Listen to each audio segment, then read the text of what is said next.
सुप्रभात बच्चों, मैं मधु कुमारी श्रद्धा इंटरमीडिएट कॉलेज कचनार राजा तालाब वाराणसी कक्षा 12 विषय संस्कृत व्याकरण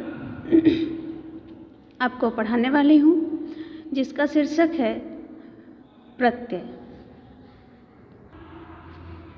तो प्रत्यय देखने से पहले प्रत्यय देखते हैं पहले कि प्रत्यय कहते किसे हैं।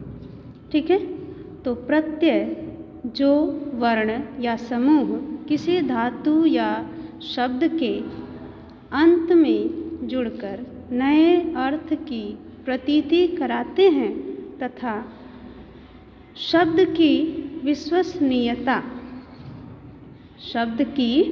विश्वसनीयता में वृद्धि करते हैं, उसे प्रत्यय कहते हैं।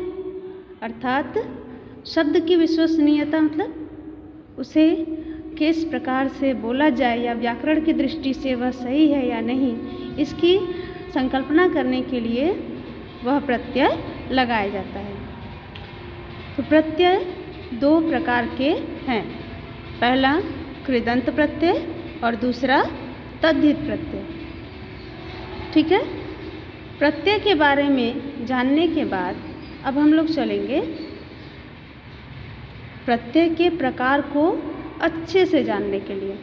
ठीक है, तो कृदंत प्रत्यय कहते किसे हैं उसे देख लेते हैं। जो प्रत्यय क्रिया या धातु के अंत में प्रयुक्त होकर नए शब्द बनाते हैं उन्हें कृत प्रत्यय कहते हैं और उनके मेल से बने शब्द कृदंत कहलाते हैं। अर्थात क्रि धातु आ रहा है तो क्रि जिसके अंत में होगा वह होगा कृदंत। ठीक है, अब उदाहरण देख लेते हैं।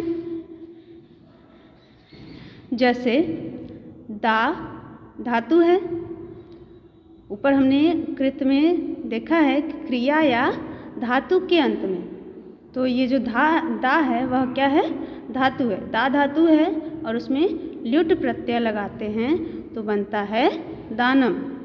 ल्युट का ल और ट दोनों हलंत वर्ण है, यह सब इनका लोप हो जाता है, जिससे बचता है सिर्फ यू और उसके बाद यू का अन हो जाता है, इसलिए हो गया दान, और अम लग जाता है उसमें तो हो गया दानम। उसके बाद है पा धातु और उड़मूल प्रत्यय ड़मूल प्रत्यय, तो इसका हो जाता है पायम। ठीक है, फिर उसके बाद है कथ अनियर प्रत्यय, तो हो जाता है कथनीय। कहने का अर्थ ये है कि आपको सिर्फ कृत प्रत्यय बताने के लिए यह उदाहरण दिया जा रहा है, जिसमें बताया गया है कि क्रिया या धातु के अंत में, तो यह हमारी क्या है, क्रिया और धातुएं हैं। ठीक है, आगे बढ़ते हैं तद्धित प्रत्यय में।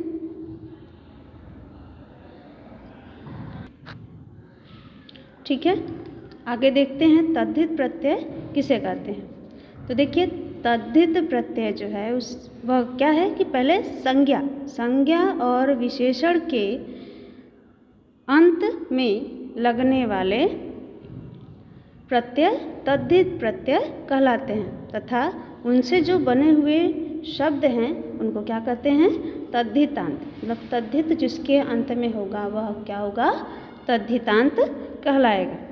ठीक है, इसका भी उदाहरण देख लेते हैं। जैसे अनुकूल हमारा धातु या क्रिया नहीं है। ठीक है, यह संज्ञा और विशेषण के अनुकूल आएगा, तो क्या हो जाएगा, अनुकूल धन टाप बराबर अनुकूला। ठीक है, टाप प्रत्यय का सिर्फ आ बचता है, इसलिए अनुकूल धन टाप बराबर अनुकूला हो गया। उसी प्रकार से नर्तक है, नर्तक में इंगिस प्रत्यय लगाने से होता है नर्तकी, इसमें ई सिर्फ बचता है, दोनों जो वर्ण है उसके अलावा उनका लोप हो जाता है, इसलिए यहाँ पे नर्तकी हो गया है। तो देखिए बच्चों, दोनों प्रत्ययों को जानने के बाद, प्रत्यय के दोनों प्रकारों को जानने के बाद, अब हम जो हमारे पाठ्यक्रम में प्रत्यय हमें पढ़ने के लिए हैं उनको देख लेते हैं। तो सबसे पहला हमारा है ल्युट प्रत्यय। क्या है, ल्युट प्रत्यय। जिसका सूत्र है नपुंसके भावे इक्तः ल्युट् च, अर्थात क्या है, नपुंसक में भाववाचक अर्थ में ल्युट् प्रत्यय लगता है। ठीक है, नपुंसक के जो शब्द होंगे उनमें जो भाववाचक होंगे, ठीक है, नपुंसक लिंग में होंगे और भाववाचक अर्थ में होंगे, उनमें क्या होगा, ल्युट् प्रत्यय लगता है। ठीक है, इसका रूप नपुंसक लिंग में ही बनता है। ल्युट् का यु शेष रहता है तथा यु का युवोरनाकौ सूत्र से अन हो जाता है। युवोरनाकौ मतलब यु और अन हो जाता है, यु का अन हो जाता है। जैसे उदाहरण देख लेते हैं, दा धातु है, ठीक है, दा धातु धन ल्युट् प्रत्यय, उसका हो गया यु, और यु का युवोरनाकौ सूत्र से अन हो गया। ठीक है, फिर उसके बाद बना हमारा क्या शब्द, दानम।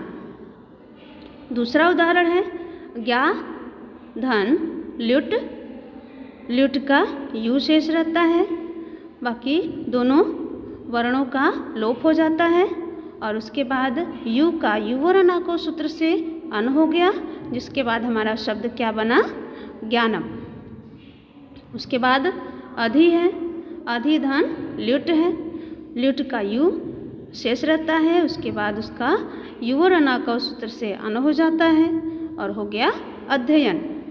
ठीक है, अध्ययन इसलिए यहाँ पे यह हो गया है क्योंकि यहाँ पे ई है अधि, ठीक है, और ई का यह होता ही है यड़ संधि में, उसी वजह से यहाँ पे अध्ययन हो गया है।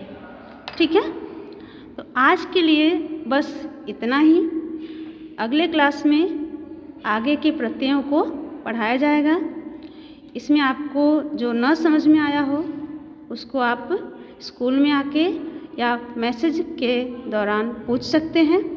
ठीक है, बाकी क्लास अगले क्लास में हम लोग पढ़ेंगे। ओके।